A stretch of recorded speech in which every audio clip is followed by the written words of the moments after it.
حضرت مولانا محمد یوسف اصلاحی صاحب، احساس عمل کی چنگاری جس دل میں فروزاں ہوتی ہے، احساس عمل کی چنگاری جس دل میں فروزاں ہوتی ہے، اس لب کا تبسم ہوتی ہے، اس آنکھ کا آنسو ہیرا ہے۔ یہ تھے حضرت مولانا یوسف اصلاحی صاحب جو ہمارے سامنے خدا کی طرف پلٹنے کی دعوت ہمیں دے رہے تھے۔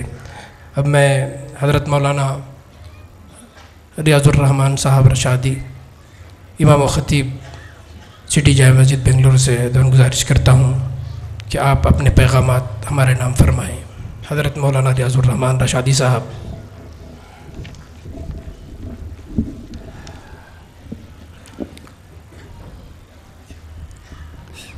السلام علیکم ورحمۃ اللہ وبرکاتہ۔ نحمدہ ونصلی علی رسولہ الکریم۔ صدر عالی قدر، سارے ہی عمائدین جو ڈائس پہ بیٹھے ہیں، علماء کرام، معزز حاضرین، خواتین اسلام، مولانا وحید الدین صاحب نے لفظ پیغام استعمال کر کے بہت کم وقت کی طرف اشارہ کیا ہے۔ اللہ تعالیٰ کے 90 نام ہیں۔ ترمذی شریف کی بہت مشہور و معروف حدیث ہے جس میں رسول اللہ صلی اللہ علیہ وسلم نے 99 نام بیان کیے ہیں، لیکن آپ کعبۃ اللہ پہنچے ہوئے ہیں بہت سے لوگ، تو وہاں آپ جا کے دیکھیں گے تو آپ یہ پائیں گے کہ کعبۃ اللہ کے پردے پر 2 نام اللہ تعالیٰ کے ایسے لکھے گئے ہیں جو ترمذی شریف کی اس روایت میں نہیں ہیں، جو 99 نام والی مشہور و معروف روایت ہے۔ وہ نام حنان اور منان ہے۔ مجھے اس وقت صرف منان کے بارے میں عرض کرنا ہے کہ منان کا معنی کیا ہے۔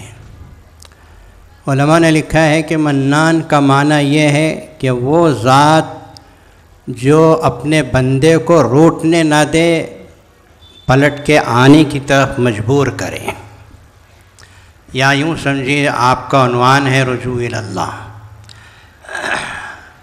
اللہ تعالیٰ کی ذات منان ہے۔ بندہ اگر روٹ کے جائے گا بھی تو اللہ تعالیٰ حالات ایسے پیدا کر دیتے ہیں کہ وہ لوٹ کے اللہ کی طرف آئے گا۔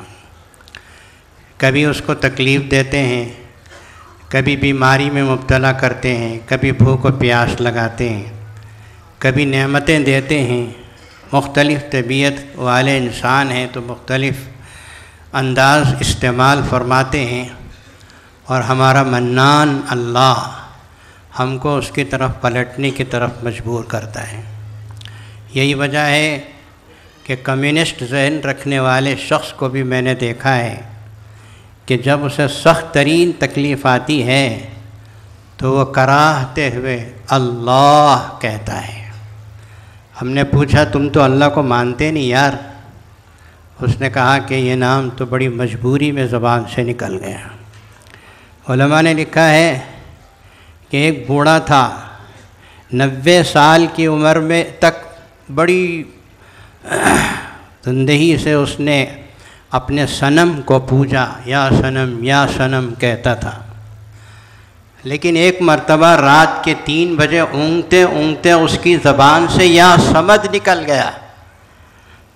صمد تو اللہ کا نام ہے، اللہ الصمد۔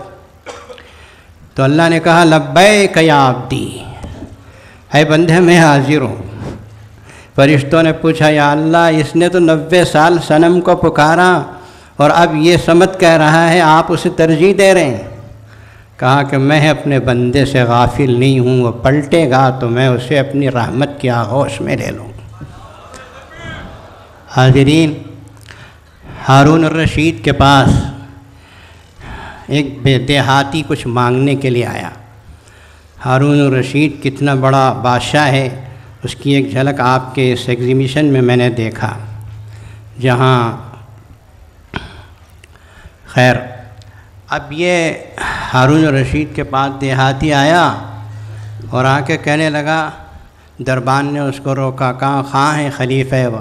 کہا مسجد میں بیٹھے ہیں۔ دیہاتی کو روک دیا گیا، پھر تھوڑی دیر کے بعد پوچھا، کہاں ہے؟ نہیں ٹھہرو۔ آخر دیہاتی مجبور آ کے اس نے کہا، ارے بابا مجھے بتاؤ کیا کر رہا ہے آپ کا خلیفہ، میں تو بہت دور سے آیا ہوں۔ اس نے زبردستی کر کے مسجد میں جھانک لیا، دیکھا کہ ہارون الرشید ہاتھ پھیلائے اللہ کے حضور رو رہے ہیں۔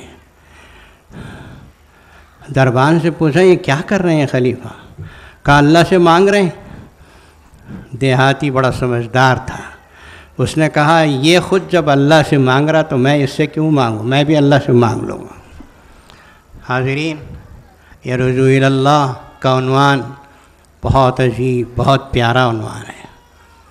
میں آپ حضرات کو دعوت دیتا ہوں کہ اسے آپ پلے باندھ کے جائیے۔ جب کبھی کوئی تکلیف آتی ہے، کبھی کوئی پریشانی آتی ہے، تو آپ کوشش کیجئے فوراً سے پیشتر اللہ کی طرف متوجہ ہو کر وضو کر کے 2 رکعت نماز نفل پڑھیے اور اپنی تکلیف کو اللہ کے سامنے بیان کیجیے۔ ہاں، ہمارے آقا صلی اللہ علیہ وسلم چپل کا تسمہ ٹوٹتا تھا تو پہلے اللہ سے مانگتے تھے، پھر اسباب اختیار کرتے۔ قبل اس کے کہ مجھے وقت ختم ہو گیا کہ پروانہ اجل آ جائے، میں آپ حضرات کو قرآن مجید کی ایک آیت تحفے میں دینا چاہتا ہوں آج کے اس موقع پر۔ یا ایھا الذین آمنوا اطیعوا اللہ واطیعوا الرسول، اے ایمان والو اللہ کی اطاعت کرو، اللہ کے رسول کی اطاعت کرو، چھوڑ دو وہ ساری چیزیں جو غلط کر رہے ہیں، شادی بیاہ میں اسراف، لاکھوں روپے اڑانا، نمود و نمائش، تکبر و غرور، آپس کا نفاق، جو کچھ کے برائیاں آج معاشرے میں ہیں ان سب کو چھوڑنا پڑے گا، ترک کرنا پڑے گا۔ اطیعوا اللہ و اطیعوا الرسول، بہت بڑا عنوان ہے۔ پھر آگے اللہ تعالیٰ نے فرمایا وَلَا تَنَازَعُوا فَتَفْشَلُوا، آپس میں جھگڑے مت کرو، تم بزدل ہو جاؤ گے، وَتَذْهَبَ رِيحُكُمْ، اور تمہاری ہوا اکھڑ جائے گی۔ آج یہی ہو رہا ہے۔ وَاصْبِرُوا، ان احکامات پر عمل کرنے میں اگر کوئی پریشانی پیش آتی ہے تو اللہ کے لیے صبر کرو، ان اللہ مع الصابرین، بے شک اللہ تعالیٰ کی معیت ہے ان لوگوں کے لیے جو اللہ کے لیے صبر کرتے ہیں۔ اس وقت ہمیں اتحاد و اتفاق کی سخت ضرورت ہے۔